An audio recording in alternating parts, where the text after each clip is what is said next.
Rightio, folks. It's a good evening from the studios here in Radio FM 88 Australia. Blue skies today, and then the clouds came in the afternoon. And of course, it's we have to wrap up, but not so in the UK. Our guests and our co-hosts are in the UK, and they're stripping off. They were getting 32 degrees and more, climbing at Gosport. It was 36.1 down in Hampshire there today. So without further ado, it's from the cold suburbs of Brisbane to the warm country of the UK. So good morning to you there, Priti, and good evening. Good morning to you. I got the name wrong, Catherine. Cythare. Cythare. My apologies. It's okay. Okay. Good morning, Jeffrey. Good morning. And it's so unusual to have an introduction like that. Oh, from the it's unbelievable the weather we're having here at the moment, which is phenomenal and super good. And I want to introduce you to Cythare, a very unusual lady, filmmaker, photographer. She sees the extraordinary in the ordinary moments and does compositions with her photography, has lots of stories to tell us and some photographs to share that are her compositions. So, good morning, Cythare. Welcome. Good morning. And good day, Jeffrey. Oh, she's getting so colloquial straight away. Good girl. Okay, I've never said good day, Jeffrey, but why not? Yeah, good on you. Okay. Oh, good day, Bruce, as they say. Yeah, as it's rumoured, they say. You had that famous Bruce Forsyth, didn't you? Yeah, but it was always good day Sheila and good day Bruce as far as yeah. the Aussies. Yeah. Yeah, we did have Bruce Forsyth. Yeah, great entertainer. Yeah, wasn't it? Yeah. All right, so Pauline, what are we doing, mate? Oh, well, there's a little bit about Cythare that she let me know about. She was born in Barnes. Was it born or grew up in Barnes, southwest, just next door to Putney, which of course is where I went to school in London. Yeah, that was my first primary school in Putney. So we're almost neighbours, or well, we would have been had we been. Yeah, we were literally, but Barnes was is sort of it's encased like a horseshoe by the River Thames. So it was quite it was really villagey in the 60s, 70s, 80s, and it had lots of common area. Still does. So you've got the village green that goes into Barnes Common that then connects into Putney Common. So yeah, that huge there we go. So yeah, it's just.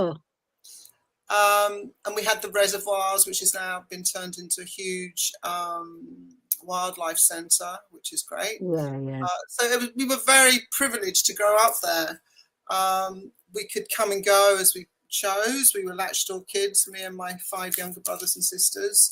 It was in a time when there weren't so many cars. We were playing out on the street, and our friends would come out and play, and we had freedom to roam. Along the river, go climbing trees, just be kids. And the only threat I think any of us ever had was the occasional flasher on Barnes Common when the weather got hot. But that was it, And if you got used to them, it's not much of a threat, really. Well, they never did anything. There weren't that many. It wasn't but it was notorious. When the weather's hot like now, they're out there in their droves. But anyway, I move on. It was a very lovely place. Very quickly. It was we were very privileged to go up there, and it was a real sense of village and community. And my dad was an artist.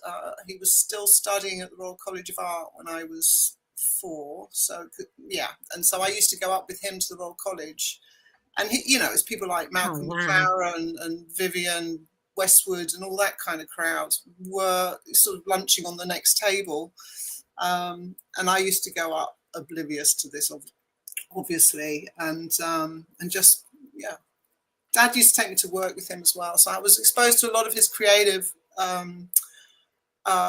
work, which was in glass, wood, designing, whatever really. He could apply his talents to anything. He was a creative genius, but stained glass was the big love. And my mum was at home just looking after all of us, because there were 6 of us, and they had 6 of us within 8 years for whatever reason. Not Catholic, by the way. And yeah, it was a great childhood, and no TV, so we had no choice but to be creative, and it was all around us. So yeah, the whole family was creative. Yeah. And it was your dad, you told me, that gave you a 35mm camera when you were 12. So he was the one that, if you like, implanted or impregnated you with the love of photography, aside from all the visits up to the Royal College of Art. So that 35mm camera, do you remember it? Oh yes, very much. I wish I'd kept it. I don't know what happened to it, but my grandfather was also a filmmaker, and mainly films, like cine films. He was always doing something with that, and we'd have film shows when we went down to my grandparents, and so he was doing that. My grandmother had a dancing school, so it was like there as well. There was this huge creative environment. And also my great-grandfather was a photographer, so sort of one of the granddaddies really of the medium in the late 1800s, early 1900s. And I inherited all his glass plates.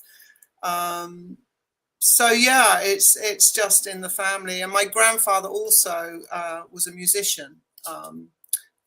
He would play this Hawaiian guitar, this huge, it's like a harp.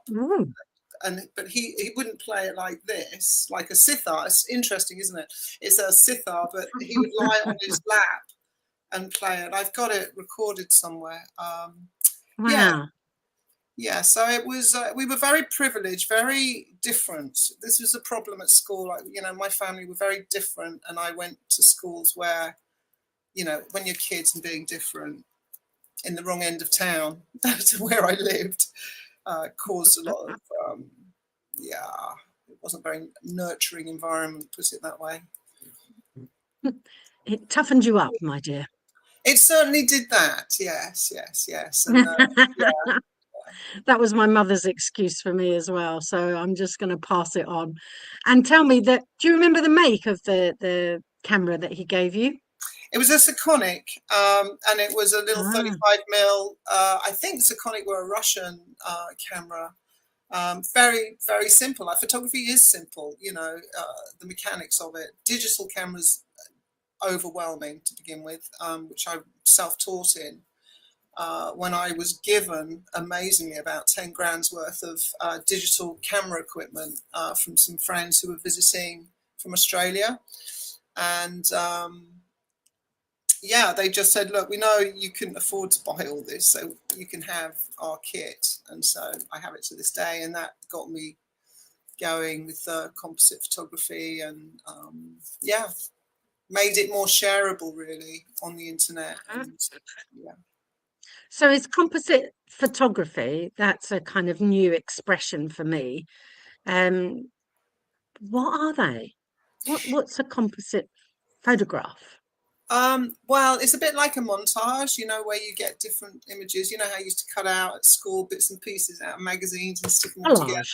That's a collage, yeah. But a composite is like that, but I'll take pictures. Oh, this one, if you can show that full screen, because that you've cut a lot of.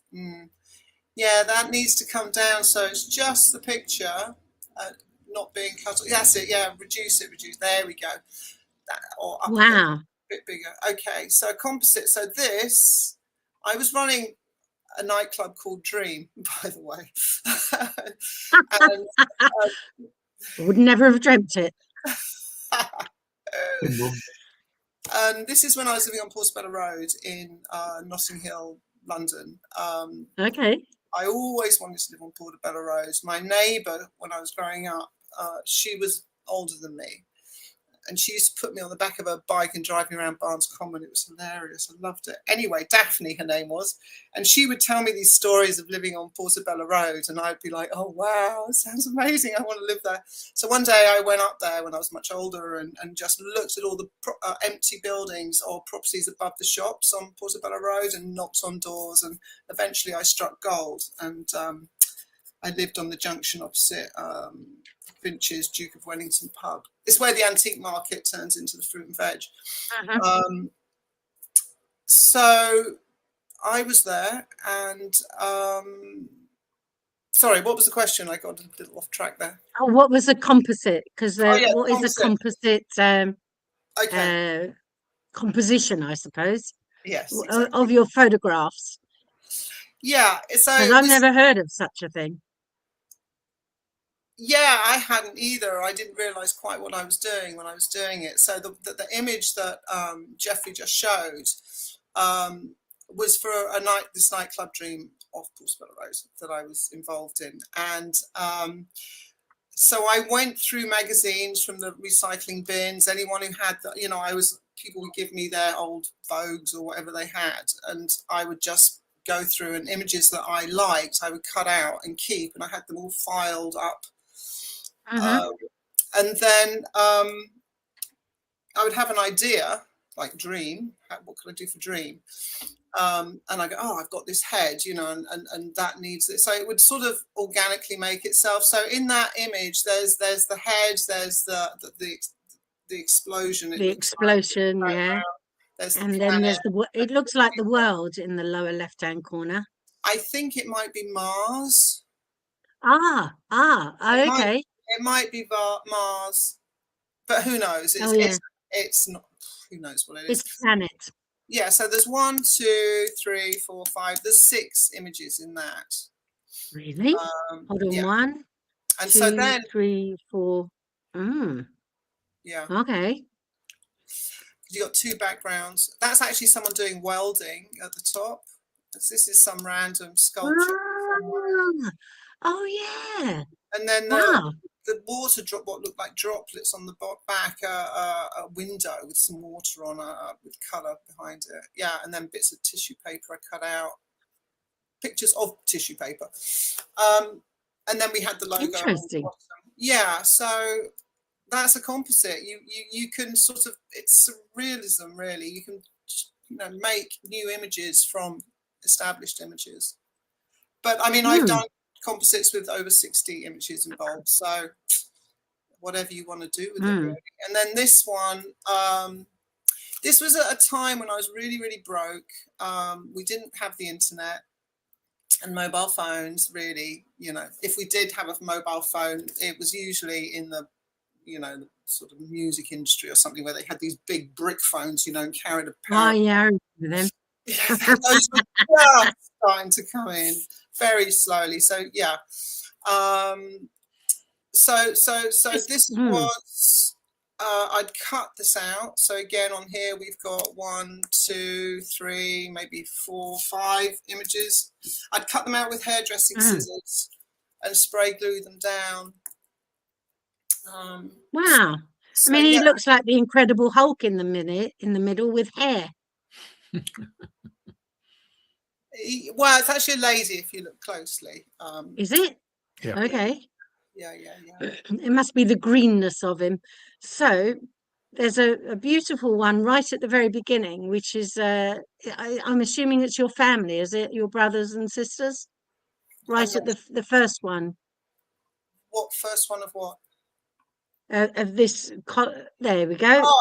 1, 2, 3, 4, 5. Okay, so this is a band I was in called okay. So this was in the 70s, sometime late 70s, I guess. Must have been about 14. Yeah, that's me in the middle. Me and a couple of friends met these guys outside a police station. Not that we had anything to do with the police. We just happened to, that was the location. And a friend had cut her hand on some glass in her shoe, and these guys came up to help. And we got chatting, and somehow or another I ended up, they asked me, do I want to be a singer in their band? So I was like, yeah, all right, I'll give it a go. So we So had. that was the audition, was it? Yeah, I mean, yeah, you know, just kind of where it went. And we had about a month to rehearse for our first gig at Tiffin's Boys' School in Kingston. And it was all sort of Buzzcocks covers, you know, really sort of new wave punk kind of stuff, as you can probably see. I mean, it was a real mishmash. Everyone's in their own sort of genre there. So yeah, and so, but I only did the one gig. You know, it wasn't. I had other things going on. But it's still going, that band, and they're called Angelfield. Yeah. Wow. Yeah. I think the guy. Angelfield. Yeah, Angelfield without Cythare. Oh, you know, yeah, it was a long time ago. So which fella in here is still doing it? Oh no, the guy at the front, I think he died in about 77. You can go on their website, their old Angelfield, and go into their X-Spine website through that, and yeah, it's a bit of backstory there. But yeah, the band's changed a lot. Like my mate there really was Ziggy in the long coat. It was all sort of centered around him. He was the sort of center of it all. And we used to rehearse at his house, and yeah, it was a lot of fun. It was a good time. But I had incredible stage fright. I was very, very nervous of being in public and singing. So yeah. So one gig and out. Pretty much for me, yeah. It was incredibly stressful. As much as I enjoyed it, I just found it, all that attention on me. I just couldn't. I was too young to handle it at that stage. Yeah. I mean, where do we move on to next? Oh, well, let's see what we got here. This was my first ever published photo, and this is of they were famous. I don't know if they're still going. Katrina and the Waves. Oh, yeah. Yeah. Walking on Sunshine, she was singing. And this was when I was studying photography in East London at Sir John Cass, which is now called the Cass, because Sir John Cass wasn't a very nice man. He was very involved in the slave trade, and so they changed the name. But it was a brilliant, brilliant art college and part of the Metropolitan University. And I used to do the photos for the Graffiti, the college magazine, and my friend Sue would do the write-ups, and it was great. Yeah, so that was the first published in the magazine, Katrina and the Waves. And I just loved that edginess of the bands and the being, you know, anything can happen. And I suppose from my grandmother, because she was always putting on shows for charity, these incredible dance shows, and this whole sense of occasion, and you know, all leading up to something, and everyone very excited and bringing out the best in themselves, and you know, and the parents would be building the sets, and the, you know, moms would be making the costumes, and it was an amazing thing. So I love that on stage, that performance. Okay, so. Oh, and this is also from that time. This is Buddy Curtis and the Grasshoppers, which I've coloured in with a pencil because it was a black and white photography course, all in old school film, you know, developing your own negatives and printing your own pictures. And yeah, and so yeah, so I would use a pen and colour in. So Buddy Curtis and the Grasshoppers, brilliant, brilliant fun band.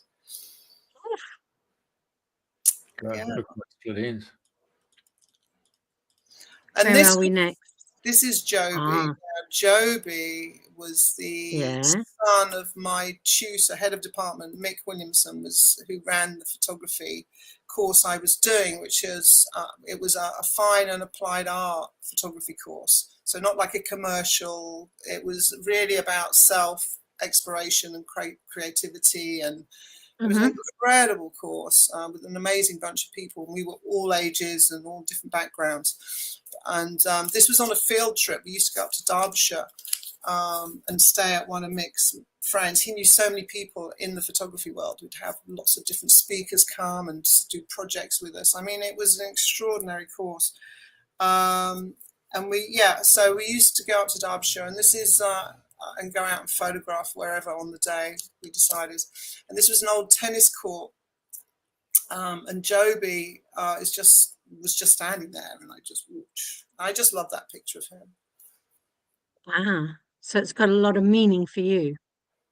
Yeah, And it was very much a time of, you know, seeing, looking out through photography. It's that sort of not really sure what's that going on behind it. You know, again, it's that sort of slight juxtaposition that makes you look a bit more into it. And yeah. Oh, moving on. Here we go. Oh, and I it's love interesting to see black and white photographs now. You know, it's not the norm, but they're quite stunning. Thank you. They convey a completely different experience. So when you take away the colors are wonderful, and I work a lot in color. But black and white, just, I don't know, it's a different language. And it is. And this is, it's like the forerunner of digital, really, because it's black or it's white, or there's the in-betweens that I can see now. It's funny, when I was doing this course, one of the guys in the course, the year above me, he said to me, it's all going to go digital one day. This is like in the 80s, mid 80s, he's saying this to me. And I said, what's digital? He said, oh, it's all ones and zeros. And I'm like, oh. What does that mean? Oh my gosh, do we know that what it means now? But yeah, it's very much dealing with raw materials. But this image is of he's actually very famous in Australia now. His name's Matt Preston, and he was heading up MasterChef there, and he was a good friend of mine. But yeah, he left our shores to your sunny part of the world, Jeffrey. But yeah, he wanted some photos of himself, so we just wandered around Eaton Square in London, where he was living at the time, or staying with friends. And yeah, so I took a few, but this is my favorite one. It just, again, what are you really looking at? It's like, it's the everyday, but there's so much more to everything, you know, with our busy lives and distractions. What I love about the photography is it just sort of stop and smell the roses a bit, you know, kind of thing. Yeah. So tell me, what do you see in this photograph? What do I see? If there's so much more. Of course, he's there and he is the central focus, but then there's all those shadows. Exactly. So it's just like, what are you looking at? You know, it's a pipe, but is it a pipe? What's that shadow? You know, it just, I suppose it's a bit Escher-esque, if you know what I mean. It's like you think you know what you're looking at, but then you don't, because when you look at it, you go, well, what is it actually?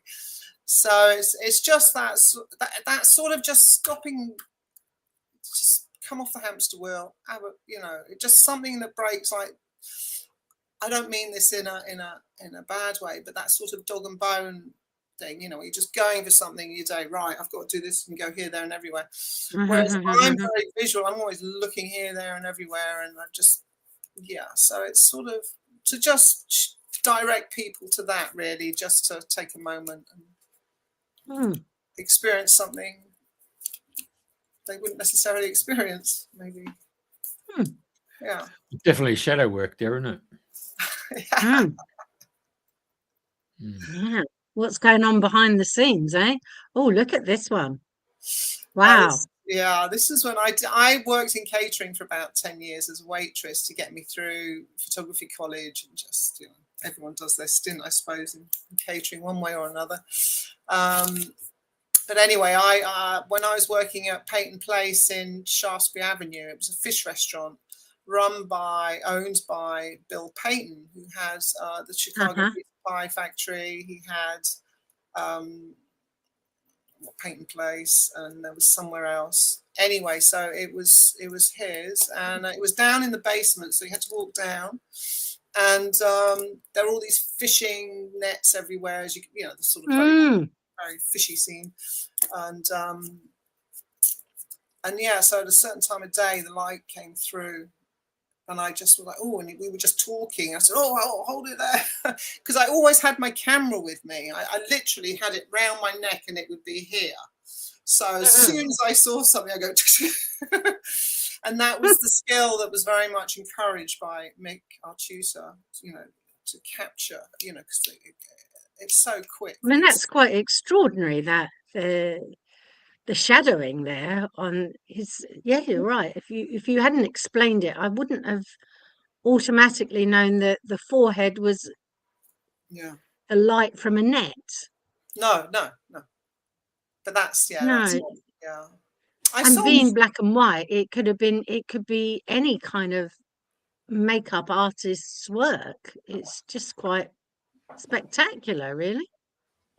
It's really about his eyes. He had this amazing, he had these amazing eyes, and I just think it's sort of, to me, it was like he never totally revealed all of himself. You know, it was like there was always a bit hidden. He was a lovely man. I don't know what happened to him, but so I think he was my boss within the restaurant. He wasn't the boss, but yeah, he had some sort of, I think he was management. Okay, so we're moving. And how old were you at this time in your life? Oh gosh, this is still the early mid 80s. Okay. So I did. All right. So we've got a few more years to catch up. Got another 40 years to go. So let's move on a little Moving bit. swiftly on.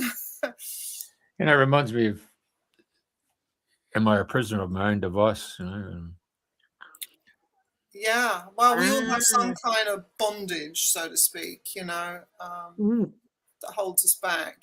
Maybe that's what life's about, to sort of clear that. This was my first magazine cover. It was also, and again, funny, the connection with Australia. It's the London Australian Weekly. It used to be given out free at the tube stations all around London, because we had so many Australians here. And they had never done a black and white cover. I was actually working in the in advertising for this company that did magazines, publishing house. So anyway, they asked me to do a cover, and that's what I came up with, and they loved it. So it's their first black and white. I don't think they've ever done another one. That was a trip to Paris about this same time in the 80s. And I'd never seen that sculpture before. I'd never seen the Eiffel Tower. I'd never seen that angle of view before, so it's quite unusual. Isn't it up there? Just one Troubadour Square or something? Sorry? Is that on Troubadour Square? Is it Troubadour? I wish I could say exactly what that place is called, but yeah, it's a big sort of open area, a big sort of viewing area. Yeah, I think it was Troubadour. And they got what's it called? Trumpeters. The other magazine that was pretty strong at the time around Earl's Court was The Lamb. Yes, that was the rival. Yeah. That was one. Was that Australian or New Zealand? The Lamb. Okay. And then here comes the explosive thinkings. Well, because I'd given dreaming. I'd given up. I was still working in advertising a bit, but I was pretty broke, and I was really, because I'm an artist, I wasn't really doing much with it really. I was just pretty much having a good time in Portobello Road. There's a lot of film people and music people, and so I was sort of down the other way.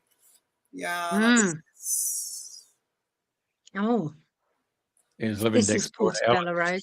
That's where Paddington goes shopping. So I was living above the Ormond Gallery, which was a antique Chinese sort of Oriental antique dealer.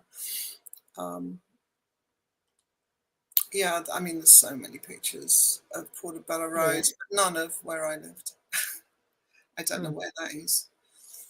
All that. No, this is all. That might be along the Westway up the top of Portobello. And these are just houses and shops around Portobello. But if you put in the Finch's Pub or Duke of Wellington, you might get something closer. But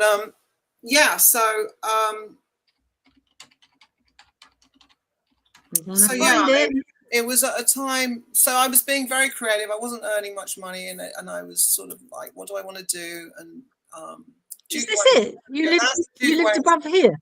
No, not above it, opposite to the right. This is a crossroads you're looking at. That's Portsmouth Road going down the edge. Oh no, we don't want that. Yeah, no, and yeah, that's what I faced. All right. But yeah, I'm just. So if you're opposite this, obviously this photograph that Jeff just showed, with seeing the Duke of Willikin straight opposite us, that'd be where you lived, above wherever that's been taken. On the other corner of the crossroads. Ah, the other corner. Okay, then. All right, we've got you. Yeah. So I what did I start? What was the last picture? Here she is. If you go back up though, because we hadn't got to that. Oh, or had we? Yeah. No, there's the dream. So at this time I'm deciding what I want to do, what direction to go in, and that lady that you just showed is Shri Mataji Nirmala Devi. I didn't actually take that photo, but it's a picture I really like of her. And my brother introduced me to her meditation technique, which enabled me to learn how to meditate, like truly meditate, and just focus inwards. And photography and everything was all out here, and it was an expression, obviously, of what's within me. But I needed to balance myself and ground myself, because life was pretty busy and whirlwindy and lots going on. So and I've been doing this meditation since I was 25, which is when I met Shri Mataji as well a number of times, and just an amazing peace and stillness would come from her and the people in her orbit, really, that came into her orbit. And she traveled the world giving people en masse, and has been highly recognized all around the world with many honors and of self-realization. So it's sort of this integrating of the different aspects of yourself to bring you into the present. So you're not thinking one thing and your heart's going the other way. So, there's all this sort of disintegration, really. So she brings that through this technique of self-realization to stillness, where you just sit, you're in the moment more. It really helped me do that and steady myself. And I stopped drinking and doing any sort of party stuff that I was doing. It really saved my life, actually. And where did you meet her? There were meetings all around London, all around the world, actually, but all around the country. But I actually went to the first Sahaj meeting in Ladbroke Grove, and I had a very perfect experience. It was very I felt wonderful, really, really good. And this is all around Colville Square. Yeah, it's around the corner from me. You could put in the Ormond Gallery; it might come up. Might hit the jackpot. Ormond, Ormond, ORMONDE,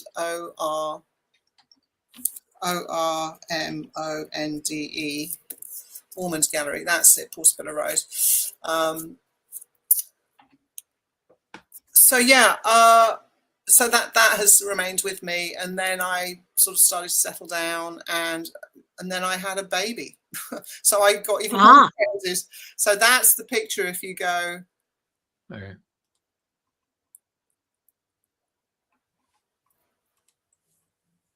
Yeah, so that's Tony, who is still my friend. We're not together, but we're still friends. And my eldest, Keir, and the youngest, Oliver, and he's reading them a Tintin bedtime story. So they occupied, obviously, the next couple of decades of my life. So I was still doing a little bit of photography now and then. But they were my sort of creative project. If you're not even a project, they were the sort of everything was going into them. And I was bringing them up to meditate and a sort of holistic education and experiences. We travelled quite a bit. I took them to Australia in about 2008 because my brother lives out there in the Blue Mountains. So we stayed there for a little while, went up the coast, stayed in Sydney, met some lovely, lovely people, including the two people who gave me all my digital photography kit. That's when I met them there. And then they came here. So, yeah. And so as they were getting bigger, you know, I still loved the bands. I loved the music and the performance. And so this is actually from Australia as well. Funny this.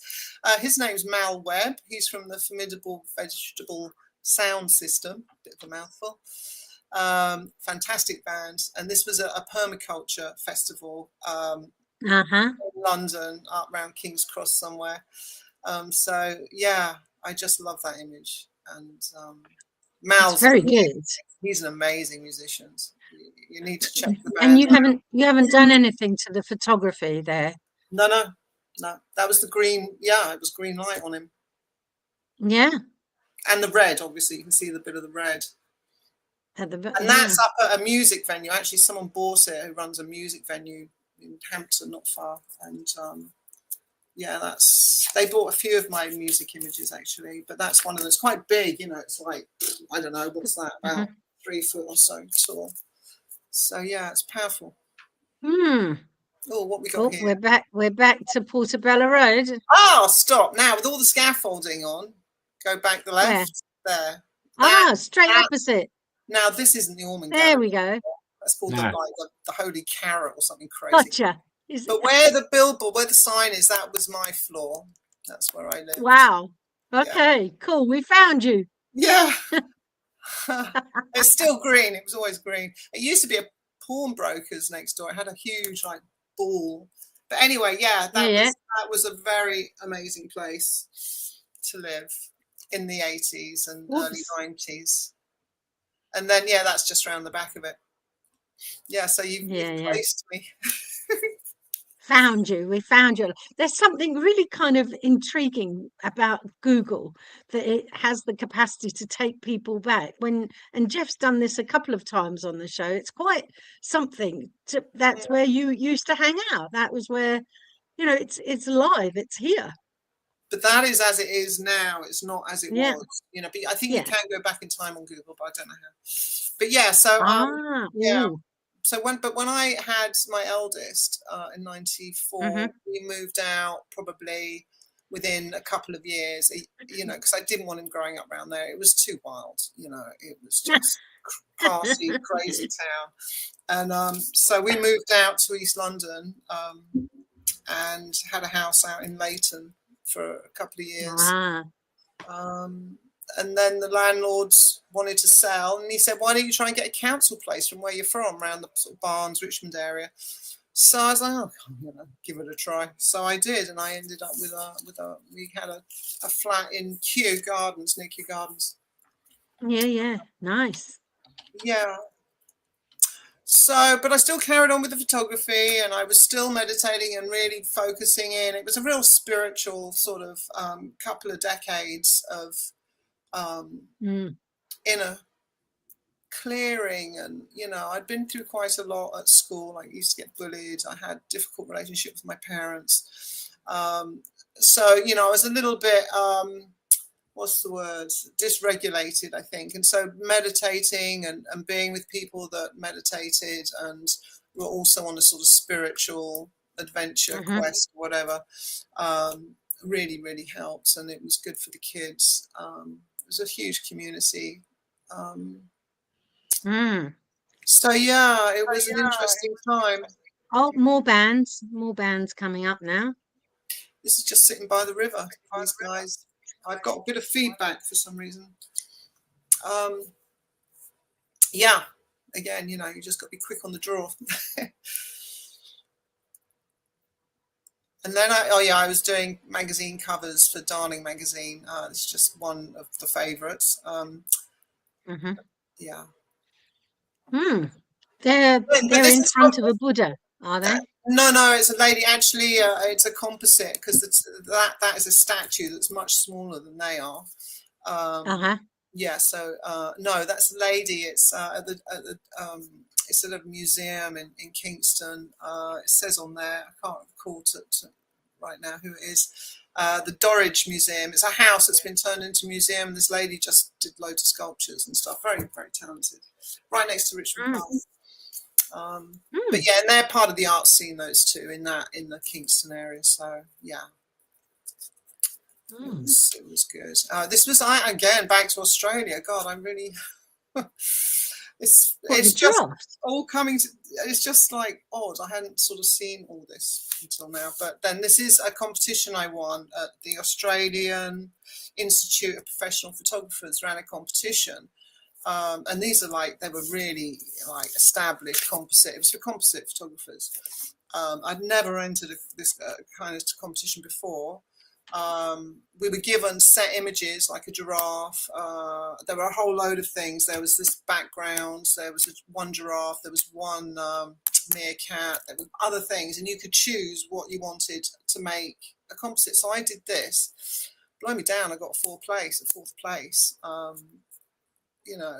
Which was fourth to me. Was like, oh well, I didn't win, but hey, it was fourth against top professional working composite artists, and they loved it. They said they loved the humour. Okay, so what have we got going on here?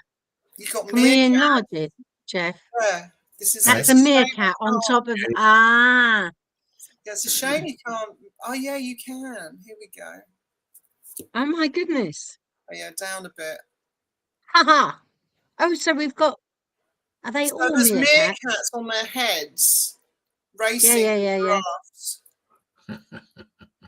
So it's the same meerkat, but I had to take the arm and create another little figure and bend the back, but it's all actually coming from the same meerkat. I just made them look different, and it's the same giraffe that I've reproduced, and I've moved the legs. And the neck. A meerkat-driven giraffe. Yeah, it's called the race. What do you call it? The race. The race. Yeah, very good. Yeah, that is quite funny.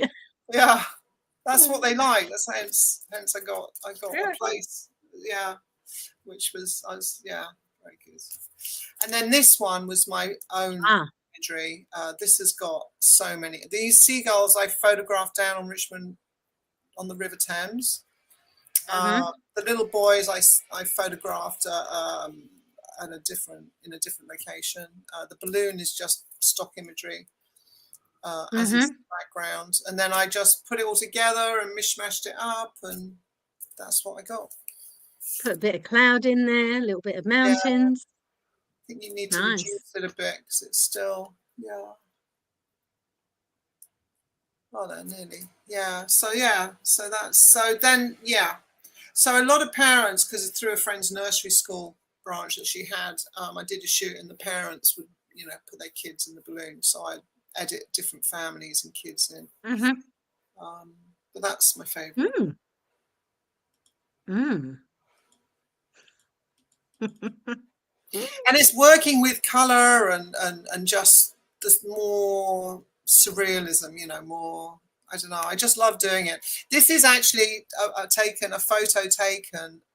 This is actually inside the oldest oak tree in Richmond Park. Wow. Not that she's there, it's just the wood, the dark tunnel. They're all, and then I photographed the stopwatch independently, the snails. I got one out of the garden and photographed it.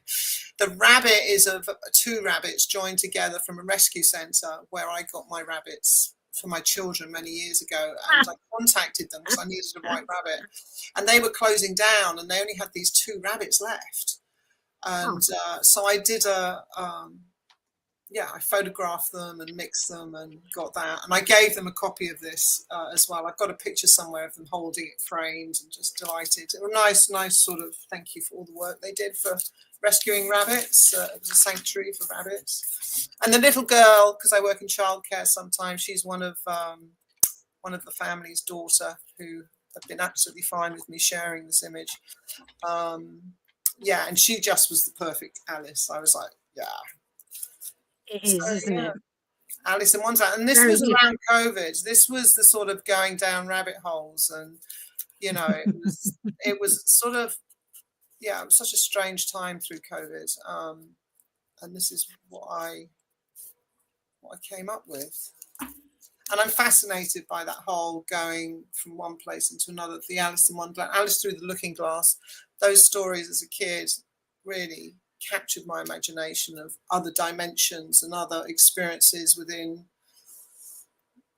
unusual settings and ordinary settings. Yeah.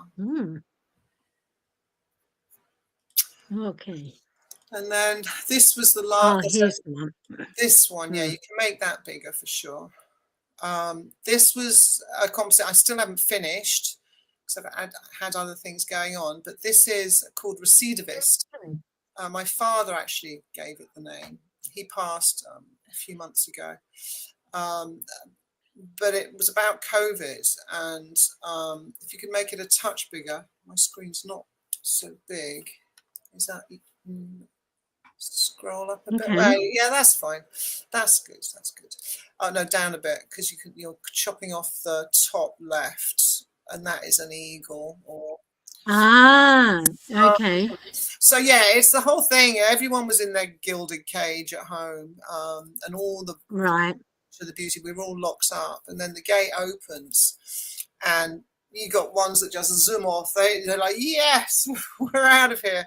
And there's one on the edge there, like undecided, like, you're coming, you know. And the one is like, I'm not coming out to freedom, you know. I like my safe cage.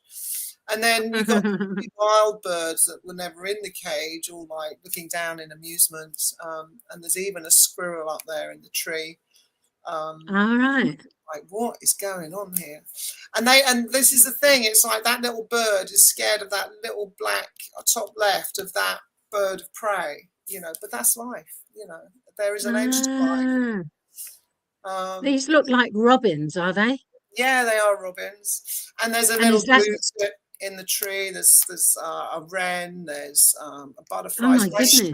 I shot all this in Richmond. Actually, the cage was in Hampton, near Hampton Court, at an antique shop. All the blossom was from trees in Richmond. The robins and the sparrows, I didn't actually shoot myself. I couldn't, so they were stock, but then I changed them around, and because you can mold a bit like clay images on digital, you know, in Photoshop. Yeah. But yeah. So what was the tree then? I mean, that's gorgeous. The tree, actually, the branch is from, I think, one of those sort of Japanese trees, you know, with the red leaves. There was no, so that's that. But those are cherry blossoms. Yeah. And you're right. You have to really study it to see what's going on. Well, if you make it even bigger, you can go into the blossom, and that's, gosh, I don't know how many different pictures of blossom I've got there, if the quality's good. So yeah, you can start to see, and there's bees. I photographed the bees as well, and so you'll see bees scattered in it. Yeah, so yeah, very fiddly. And then you've got get all the color corrections. It's a big job. I've spent hours on that. And getting all the leaves the same color or similar color. And yeah. So I've yet to finish that. I think it's just the chain on the cage needs to be perfected. And then I want to. Little bird. Yeah. Which little bird?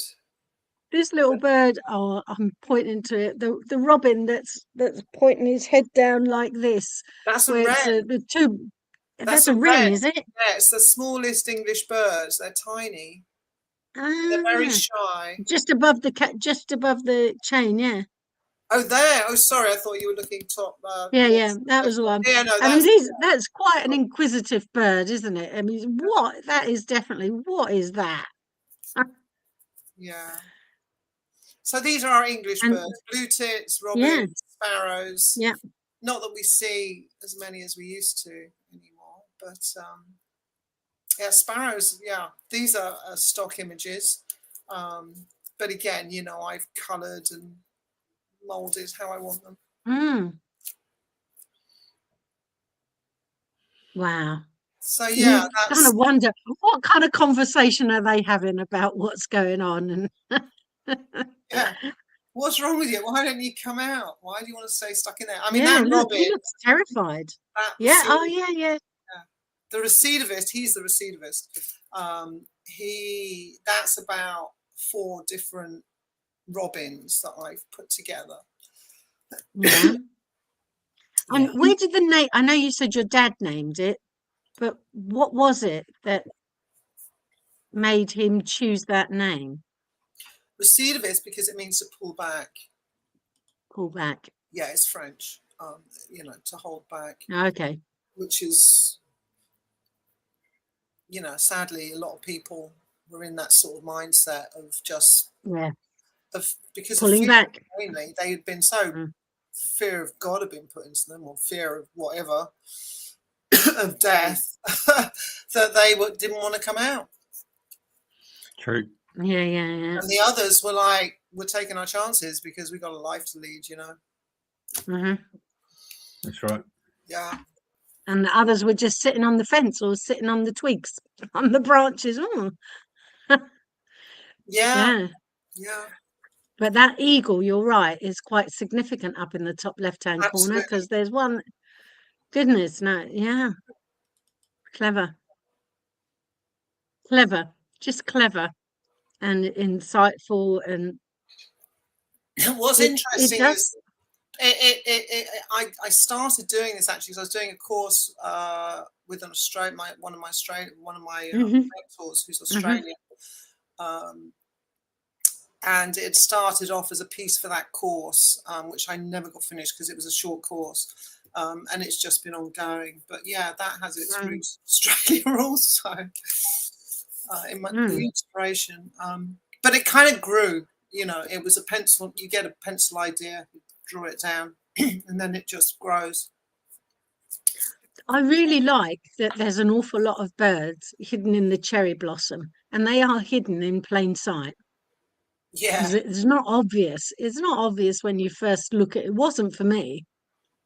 It needs to be really big, that image. I mean, the idea is to have that like at least a meter wide, you know.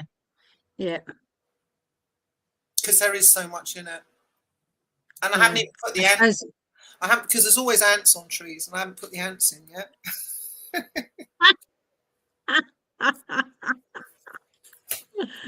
Yeah, hidden in plain sight.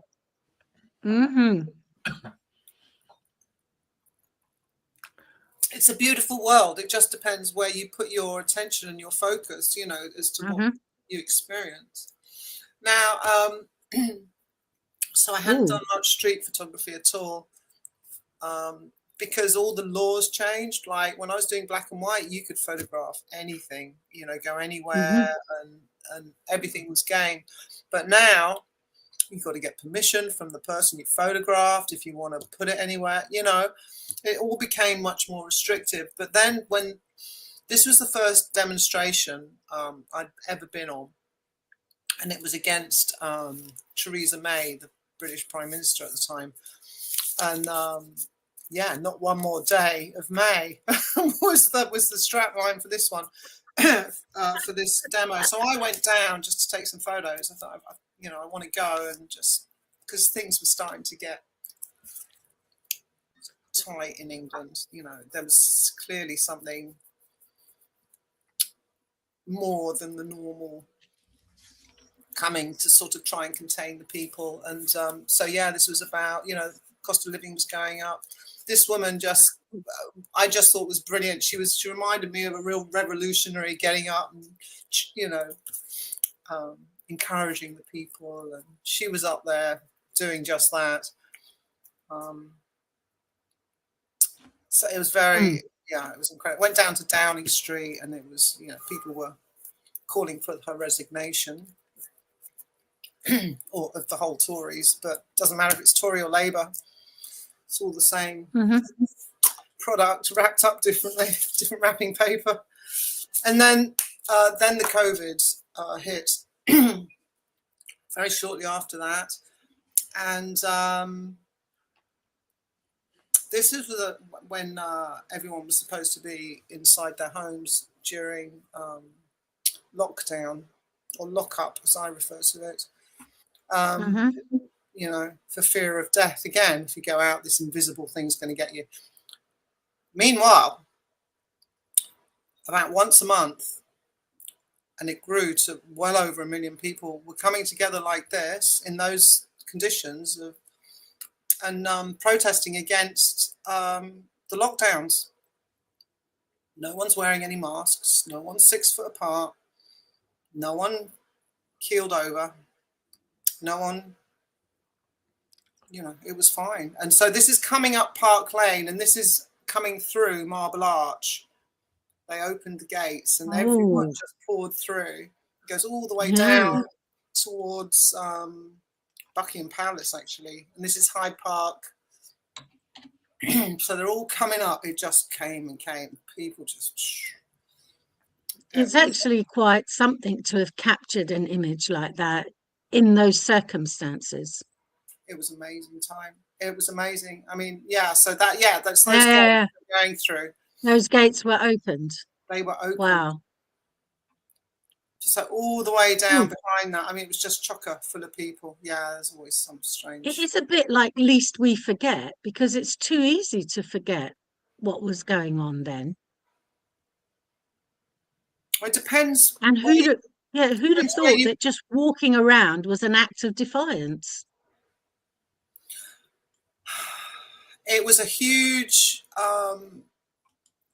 I think people felt very isolated. There was this real agenda to isolate people, keep them inside and not connected. And this was an incredible coming together where people that realised there was something more, we didn't sit comfortably with them, what was going on, just came together somehow, word of mouth, the internet, however it all happened, and people would show up. And it really empowered us, and I think it contributed a lot to the agenda not fully rolling out. And this wasn't just happening here. This would be happening. It got coordinated to all the main cities around the world. I'd be going in Australia, in Europe, in America, in Canada. I mean, it was a huge collective no, basically. And it wasn't covered by the mainstream media. None of this was put onto the BBC or any of the mainstream medias. So people didn't really know about it unless you were sort of questioning what was going on, and you wouldn't know about it. You know, most people didn't hear about it. And I have a lot of images, Yeah, GB News is only, 5 years old. So if they were around at the time, they would have filmed it, I'm quite sure of it. Yeah, it was there were some YouTubers who were coming down and broadcasting it. There was I forget. I think it was a Russian channel. They were always broadcasting. But yeah, but mainstream wouldn't. They didn't want the people knowing. You know, there was a choice actually. Because the movement was really stand in the park. Yeah, that came through it as well. Yeah. So it was 10 o'clock on a Sunday morning all over Australia, parts of the UK. Yeah, still going on. And then we had our marches in Brisbane, and the mainstream say, "Oh, there's 1,000 people turned up," but you know, it's close to 30,000. Yeah. One in Canberra, we got so huge, pretty close to 1 million people. But mainstream media said, "Oh, yeah, there's about 5,000 people turned up." It was over 1 million people. Yeah. And we had a guy called Michael Gray Griffiths. Twice we've had him on. I call him Australia's last investigative journalist. And I said to Michael, you get 1 million people there, and they weren't listening to mainstream media. That's TV, radio, or newspaper. So the frequency at which they were broadcasting on wasn't being received by these people because they were operating on a different frequency. And you'd have to say that frequency brought all these people from all over Australia. They weren't listening to mainstream. They were listening to a whole new frequency on a higher plane of distance that brought them all together. And there was something much deeper, because it all comes down to, so I would say, what you can call a spiritual war.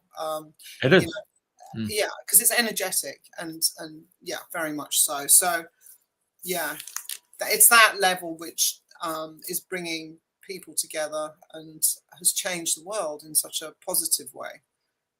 As people tune in on those levels more, without even being conscious of doing so. A lot of the time, it's like a shoal of fish, you know, all just coming together. But yeah, that was very empowering, that period. But after a time, you know, the marches got controlled and directed, and preaching to the choir, and it lost that initial. The first sort of, I would say, 4 or 5 marches over that first year, 2021, was really powerful, really, really, and propelled us forward to where we are now. You know, without that, I don't know how we'd be getting through what we're going through now. Well, there's photos of Boris Johnson, who was your prime minister at the time, along with other members of the G7, and they're all shaking hands and all that stuff without any masks.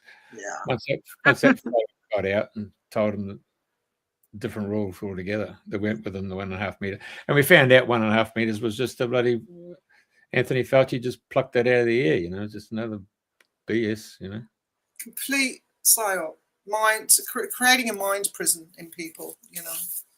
But, you know, it was difficult, because you've got frequencies coming out of the television, like whatever that gigahertz is, and the phones and the computers that your brain tunes into, plus the radiation.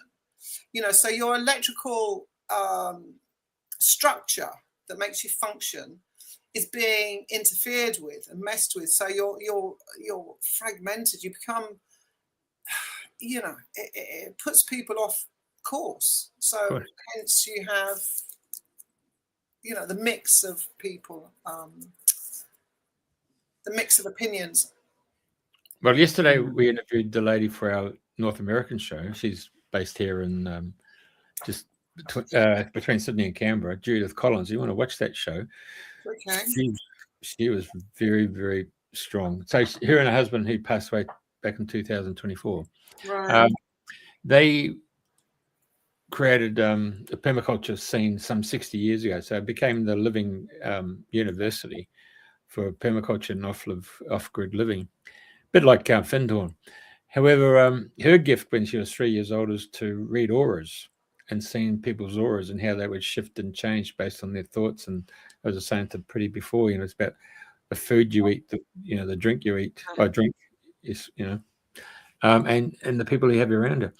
So when she talked about auras and how the colors and that shift, she said not only does she look at humans, she was looking at animals, but more importantly, plants. So she was the one that wrote the book on compassion growing. So if you ever look in our private chat there, I've put the actual link to her website. Oh, thank you.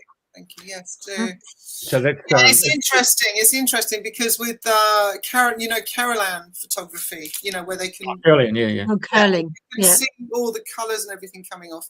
Well, with this meditation I do, there's pictures of before where there's lots of gaps in that Carolan photograph, and then when they've done, you know, a short meditation, it all gets restored.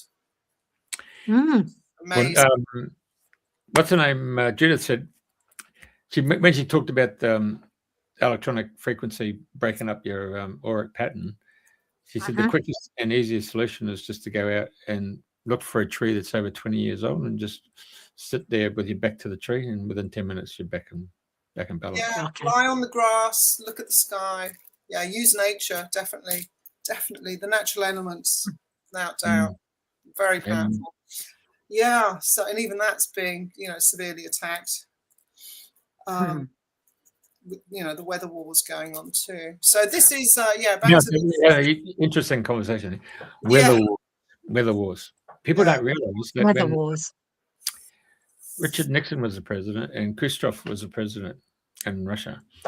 They signed the first of 2 treaties. They're called the Salt Treaty 1, Salt Treaty 2. Yeah, I remember them. In there, you'll find a paragraph associated with the fact that thou shalt not use weather warfare against the other country. in the 60s. So Wow. in the 60s, who would consciously write that in a treaty, weather warfare? So obviously it was around and it was articulated. Because in the 60s, I mean, we used to get all the newspapers would take photos and say, oh, we've got cloud seeding going now, and that cloud seeding, we're going to see if we get rain, and everybody's looking up, and then the radio stations will talk about it. Well, of course, cloud seeding has been really, really fixed up to a point that, you just have to look and you can see the trails going across the skies, and boom, boom, and they really got it down to a fine art. And the sun reflects through the actual chemicals. So you see these different rainbow patterns and all that stuff. It's all because and Jeffrey, it's interacting with the 5G and all the Wi-Fi and radiation from the technology. It's everywhere. There's a soup of this radiation that we can't see. So those chemicals are interacting with that. And we don't know what that is doing. All I know is the weather's not normal. The sun has teeth that bites, as does the cold. And it's not normal. It's but it's more than that. It's actually get into our agricultural land, and it's getting into our aquifers. So it's our food chain, all the whole 9 yards. So there's a lady called. Sorry, sorry. Carry on. We've got a lady called Bronwyn Holm, just lives around the corner from us. So her grandfather explained to her that the topsoil was going to be eroded. It's going to be gone within a generation, and that's purely because of all the fertilizers that have been placed onto the topsoil and then beaten up.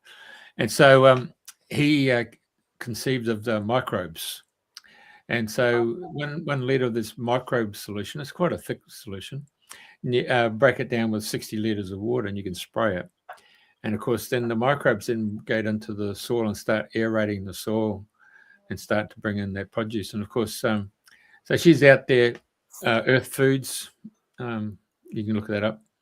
So if farmers took 1,000 litres of it, that's 60,000 litres. So she's given us an example of a place up in Gympie, north of Brisbane, where the guy used to get a wheelbarrow of pumpkins to take to the market. So with her and micro irrigation and all that stuff, and then they'd go and put straw down and sort of composting and stuff, and then put the actual solution into the drip feed. He now gets a truckload of 20 ton of pumpkins. Wow. And he's only got a little 5-acre bloody farm. Yeah. Wow. Is that microbes? It's called. Microbes, yeah. Gosh. Yes. Well, yes. I mean, the quality of the soil is so important, and again, it's being attacked. But this is a long-term thing. It's not just happened in the last sort of this in the 20s. It's been going on since 100 years or more. Yeah, well, there's a guy, Peter Andrews. If you look him up, he was on the ABC story, Australia story, Peter Andrews. So he actually drought-proofed his own property, but then one of the major 4 banks, National Australia Bank, but he foreclosed on him. One of his members of his family committed suicide. It was really amazing where he was. But anyway, one of the guys, Jerry Harvey from Harvey Norman retail outlet, saw what he'd done to his property. So he got him to come onto his property and he drought-proofed it. And when he drought-proofed his, then he drought-proofed another guy called Richard Pratt, who owns Visiboard, cardboard manufacturer, and he drought-proofed his property. So the ABC story was with a helicopter going across tracts of bloody New South Wales, and it was just arid. The drought was so much. It was really just ripping it up. And then all of a sudden the helicopters come along and you see this green whole pastoral properties created by Peter Andrews. And it was so simple. It was almost like Walter Schimberger, the Austrian forester. Wow. So he was working with the little brooks, the little creeks, and that he would be throwing rocks in, and he'd be throwing dead trees into them, and so that they'd create these little eddies, and then the water would build up. Once the water built up, the little insects would come and dance on the water and stuff, and somehow or another, the frogs came back, the birds came back, and this little microscopic climate sort of took place. And then you get these quick growing wattle trees, and because they go within 7 years and die off, but they create a canopy, and the next second these other trees would take root because of the carried in the wind, or the birds would bring them. And so hence the reason he was starting to build up this greenery. And the other thing was, when you go there to slash in these stuff, he was always saying you keep the roots of the weeds and all that stuff in the ground, just come over the top, whether it's 4 inches or whatever, 6 inches, and just lay it on top, and that sort of becomes the composting. Wow. So you start to build up your soil. No, Peter Andrews, yeah. That proper husbandry. yeah. But Judith Collins, with her company, her thing called Earth. What's her name? So, what's she call herself? Hang on a sec. I put it in the private chat there. Earthkeepers.com.au, earthkeepers.com.au, and it's got all the different scenarios. It's a 16-acre property, and they created all these microclimates, whether it's arid or whether it's semi-arid or whether it's desert or whether it's rainforest. So they created these little areas there that say people would come as a living university to see how you can work with nature. Yeah, should be taught in schools, really. Yep, I understand. Yeah. Anyway, coming back to your next photo. Sorry about that. We've moved on. Okay, here we go. It's organically grown. Yeah. Right. So yeah, this again is could be a bit bigger. There's a lot in it. This is this was a different march. It was against the lockups and COVID, and but this was in Hyde Park, and they wouldn't let us out onto Park Lane to go up into Oxford Street and along Oxford Street, and then they herded everybody. There was so many of us, and we had a gate that was probably, I don't know, maybe it was 6 foot. It was maybe 10 foot wide to get all these people through. I mean, they would just play silly games with us. But so I was up quite high on a wall or something, and it's just people everywhere through the leaves. And Bob Marley's words have never rung truer, or they ring true every time they're used. So what does it say? You have to make it bigger. I mean, that's him in the middle of the picture. So let's blow it up and see what they've got.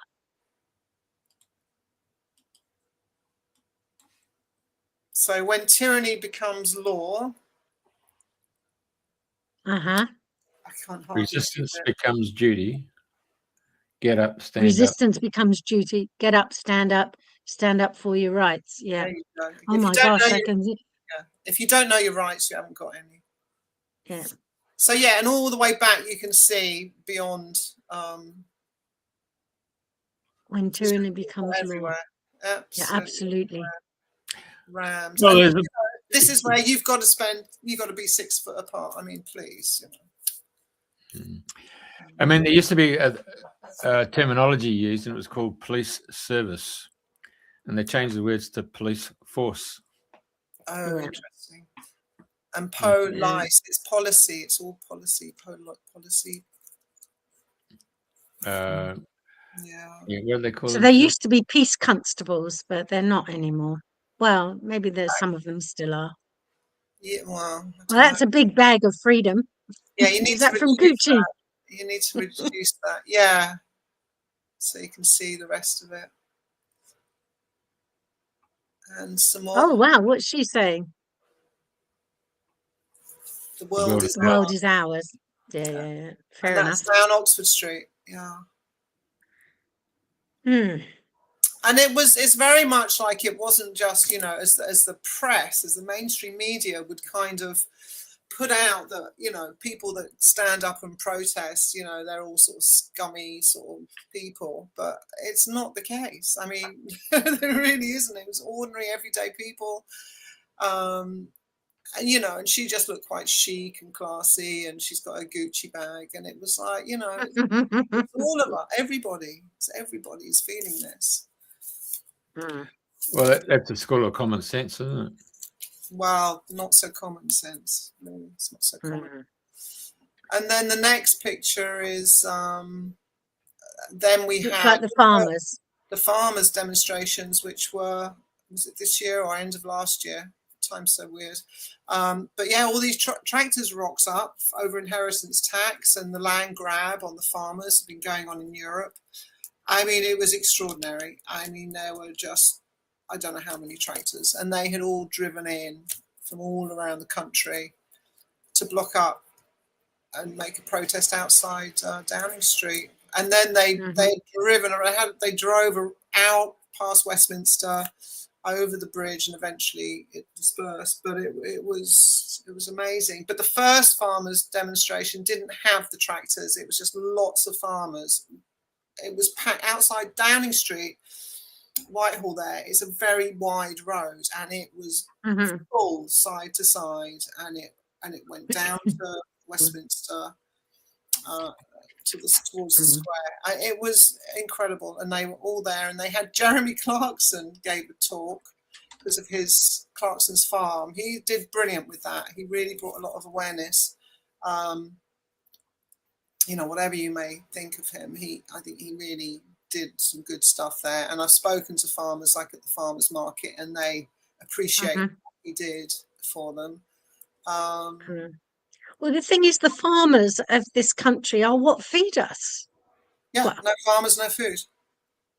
No farmers, no food. Absolutely, yeah. So yeah, I went to a couple of those, but then again, these things seem to get directed. Sort of, it's a group of people with some money and agendas sort of move in and start sort of herding the crowds. So it's Whitehall is the big road you're talking about. Yeah, it was here. Yeah, you can see there how wide that is. Well, there's more behind the photographer. So this is where this was rammed full of farmers, their kids, their wives, all sorts. It was incredible. And then the next demonstration, they brought the tractors. You won't find anything about the demos there, I'm sure. Well, very little, if anything. Yeah, it was a big road, rammed. And this is the same road the COVID marches, against COVID down as well. When I was younger, there was no barriers or anything to Downing Street, and now it's just so super secure, super locked up. And these are the people that are supposed to be representing us. Well, maybe there's a there's a metaphor in there. I think we've been hoodwinked. Yeah, because you used to go down. Well, see if I can get the photo there, but on the right here, you used to be able to go down into the World War II bunker, where and all that stuff. So the war rooms, I think they used to call it. So there's still war rooms around in Whitehall. There is. But that was where the public, you could actually go in there. I remember going in there. But as you said, the fences come up. But then they actually removed the war rooms and they took them down to another part, which overlooks the embankment. I think my nephew worked there in the war rooms. He was doing something there. It was a place the public could go, as far as I.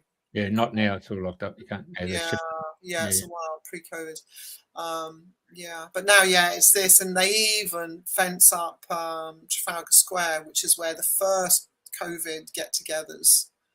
People coming together and going, no, we don't consent to this. And now any demonstration they put up, they seal off areas and they seal off Westminster Square, the grass area. Yeah, it's really. Well, they're worried, aren't they? They're worried. Well, there's an awful lot of fencing going up, isn't there? Yeah. So and then if with my last picture, or last two, I think this one of the chaps sitting on one of the Trafalgar line. Oh no, this is also So this is the question. When will the British government act for the British people? Okay. More farmers as well. Okay. That's to say, But this was. It's like. Yes. What a great photo. If it comes down, that's it. Yeah, because just sort of the British Lion and the. And this is at Trafalgar Square. Yeah. And Nelson's column, Trafalgar Square. Yeah. And the four lions. And is he doing the peace thing? It looks that way, Yeah, it does, doesn't it? Yeah, A Winston Churchill victory. Victory salute. Okay.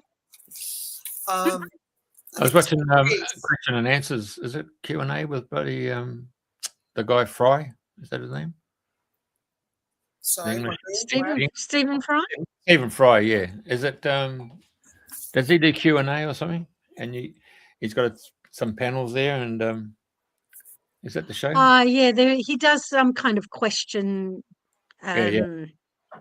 program. So he had the a photo of what you see on the English soccer team, and everybody. The three lions. And he said, "Is it lions?" And it turns out they're not.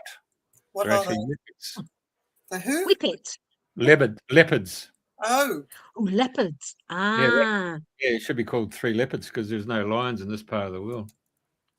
Well, that's definitely a lion that he's sitting on. Yeah, I know that's right. Yeah, you got him around Trafalgar Square, isn't it? Yeah. But yeah, it's sort of, to me, it's this sort of it's that very British stereotype. That it's, you know, the guy in the vest. He's really muscly. He's very, and it's like, yeah. And then I just thought I'd end with a pretty picture after all that traumatic sort of what we've been through. You could make that bigger. And these are. Is this a composition or is this you straight picture? It's just a rose. Is it? Yes, rose after. Yeah, but there's plenty of water on that. It's the rose after the rain, so it's been raining. Yeah. That makes sense. Shot a flash onto it, and it's just very different image. I have so many pictures. I mean, especially around the. I'll make some books of the demonstrations and different phases with my imagery. But they all represent different sort of phases of my life and how I've. And how, just really, because it's my life story through images, and I'm taking loads with my phone. I mean, what do you do with those? It's just too much. It was simpler when I was doing just black and white film. You know, hardly anyone had a camera, and it was a very different way, a different sort of use of the medium. Whereas now it's just become anyone can take a photo, but can they? But they're taking pictures in very different ways. It's just like, look at me, look what I did.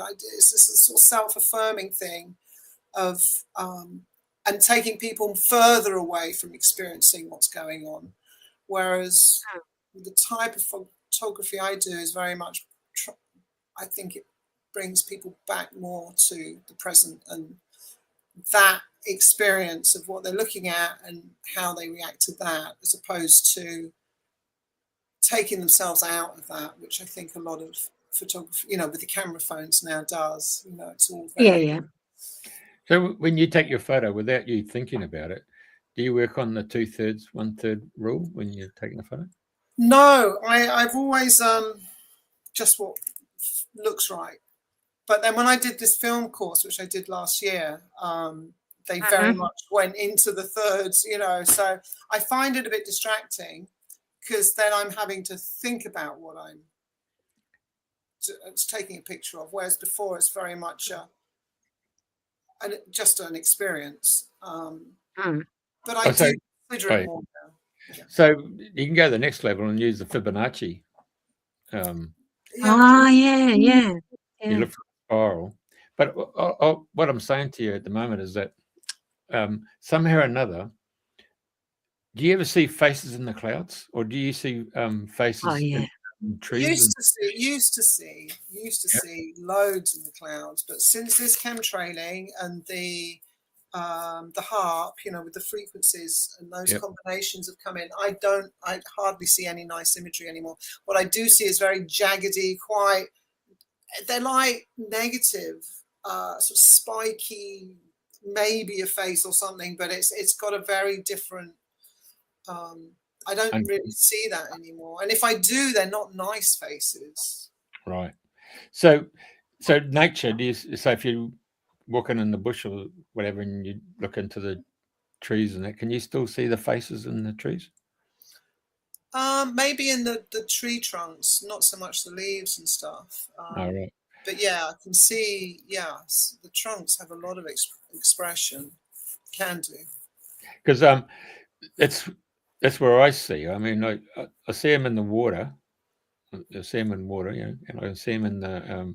Sometimes you just look down and you can see them in the floor, and of course in the air. But what I realized is that it's that Fibonacci pattern, and it's somehow I've got it locked in my brain. So when I come to take the photo, it's already there. And then when I put it up on a big monitor, because of the high scale of the pictures these days and the pixels, you can actually crop them, and you can see pictures within the picture, and you still get high resolution. Yeah, it's incredible. It's incredible. Sort of hyper reality kind of thing. Yeah.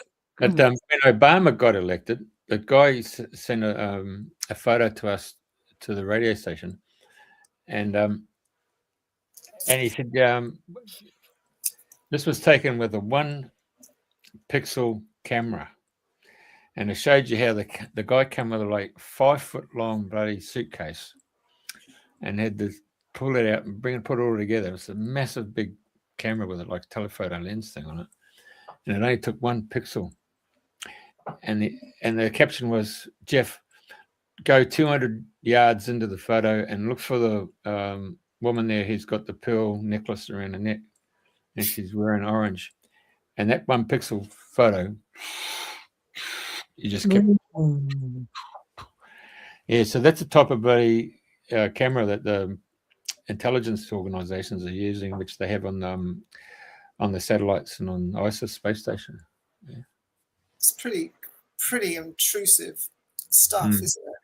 Yeah, well, now they've shortened it down. It's not as big as that anymore. It's really small now. And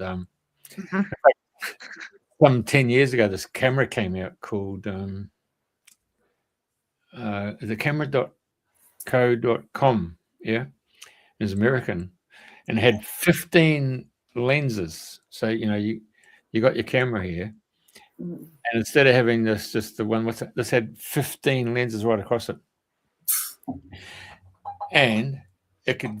And what it did was they showed you the photos. You could have a couple, and they had a photo of this couple sitting at a table with just candlelight, and he took the photo, and it was just like daylight. And what it did was those 15 lenses were all.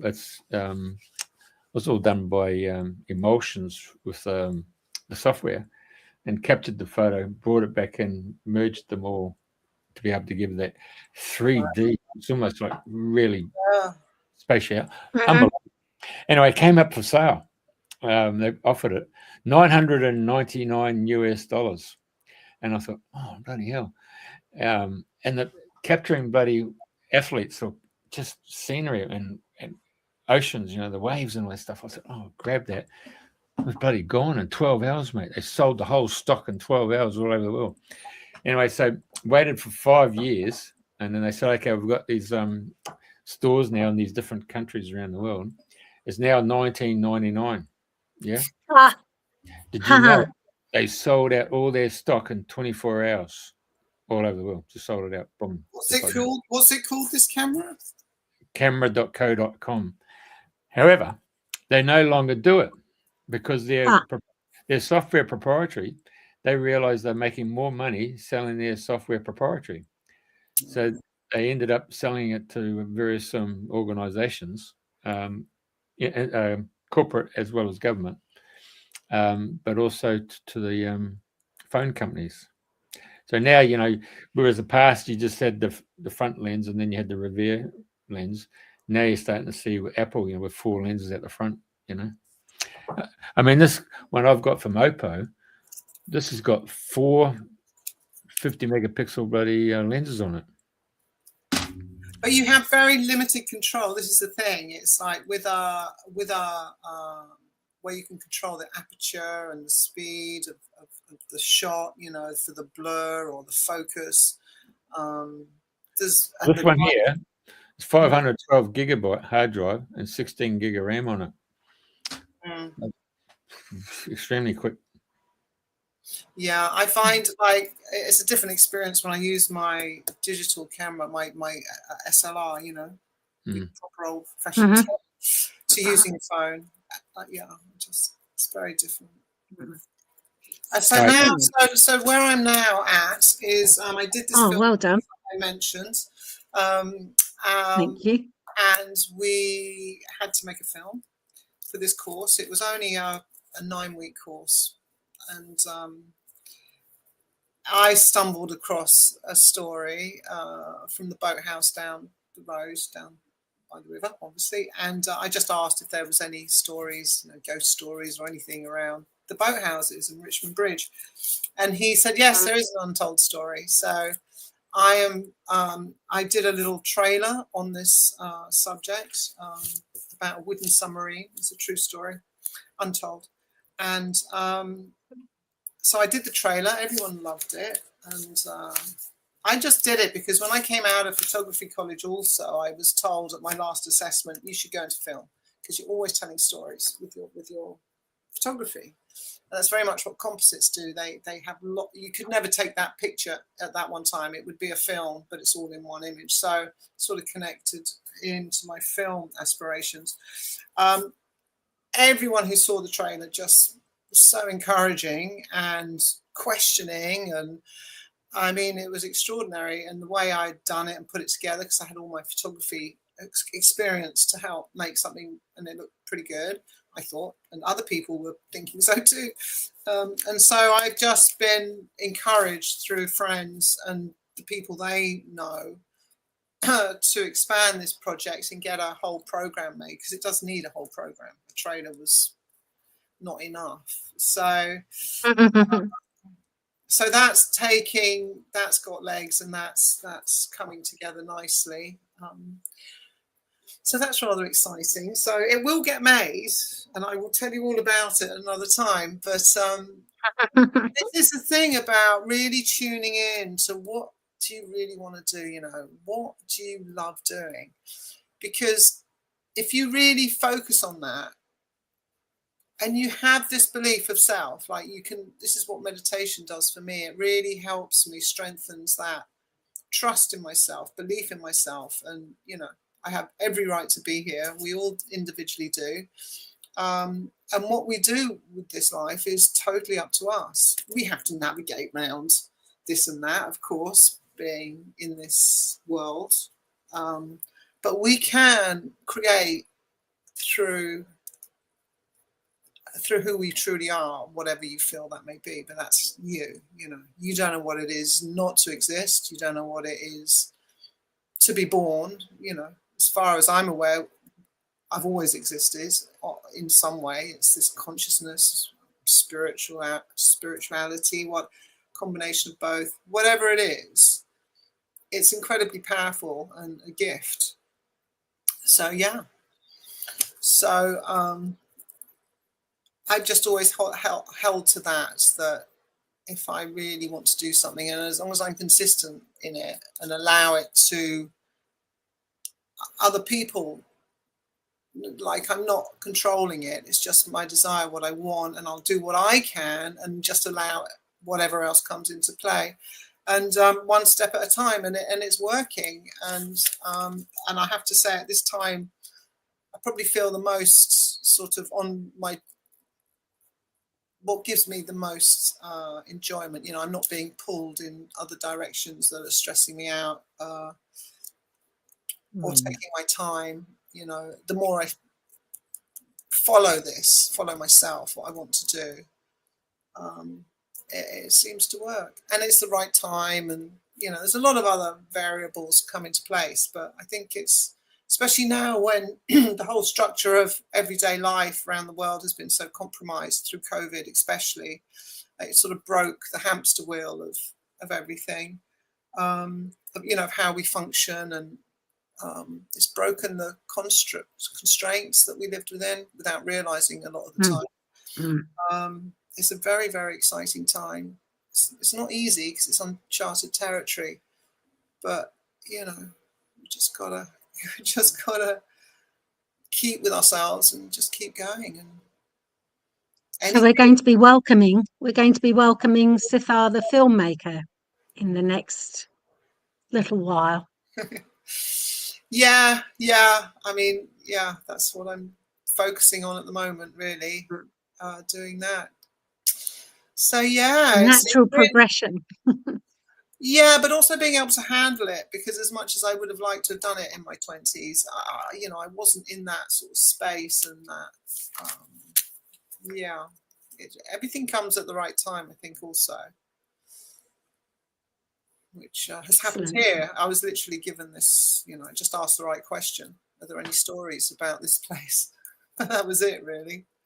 But it's recognizing, isn't it? It's saying what it's recognizing opportunities that get presented to you, you know, and whether you tune into it or run with it or not, you know. There's many ways we could go. Like, I think if I decided to do that instead of that, I would have had a very different experience. But I think ultimately, whatever we choose, it's never the wrong decision. We're still going to have those emotional experiences that are going to aid us to become more who we are, which is a forever journey. I feel that's my experience. Okay. Wow. Well, as our usual kind of closing question, is there a burning question that I ought to have asked you that I haven't, that you'd like me to ask you now? Just tell me what it is. I have no idea what your burning question might be. No, because I've obviously overlooked it if I have or I haven't. Is there anything you want to tell us now? I wrote a couple of things down. I don't know if it's any of it's relevant now.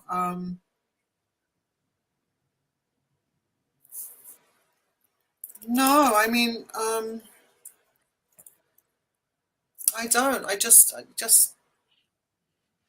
no, I can't think of anything unless you have a question, Jeffrey. And that's organically growing. I can see how, you know, applying a spiritual eye, you know, through a camera lens has evolved. It's good. Yeah, and the more we can be connected, that relationship we have with ourselves at any given time and situation, or with other people, it very much, the more we feel at peace and integrated within ourselves, and then that comes through and takes us on the right, more beneficial paths. Well, the thing is that remember that Life magazine that used to come out in the 60s and 70s? That, I mean, that was just a photo montage of life. You know, now it's just been speeded up. Sometimes I look at the cave drawings and then realize, oh, it's crop circles now. They've moved on from cave drawings to crop circles. But yeah, it's got the imagery of getting the message across, and fashion and music, you know, changes from one decade to another. So, you know, you're just capturing in your journey of life and components of what life is. And so thank you for recording it. Oh, yeah. A privilege to be asked to be on the show. Thank you so much. It's been lovely. Yeah, and I just too. But it's been interesting having this, because I haven't been interviewed about me like this ever before. I mean, I've done interviews with other people, but of other people, you know, I'm not the one being interviewed, but it's really put together, like I could see the thing about Australia running through my work or inspiring my work. So yeah, it's been really a good experience and interesting for me too. So thank you. Yeah. Very good. When we see you, when carry on being Cythare. Over and over. Carry on being Cythare. May she grow and become a film and a book and whatever Cythare, how the journey evolves and navigates and takes you to the next place. Thank you, and I wish that for every. Yeah, it's been a complete delight, and I can see the effort that you've put into just putting all those images together, so that it shows the journey from, well, Well, it shows part of your journey. It's Yeah, beautiful. absolutely. Thank Yeah, you. yeah. You can't put everything in the show, but it certainly No. shows some. But I wish that for everyone watching the show too. You know, just to really tune into who you are, and because the distractions are just going to get bigger and bigger and scarier, and you know, it's all distraction. The good stuff, the bad stuff, just come from your Take heart. Yeah, literally come from the heart, and yeah, it's excellent. Wonderful. So thank you. Oh, thank you. Thank you. Okay. See you next time.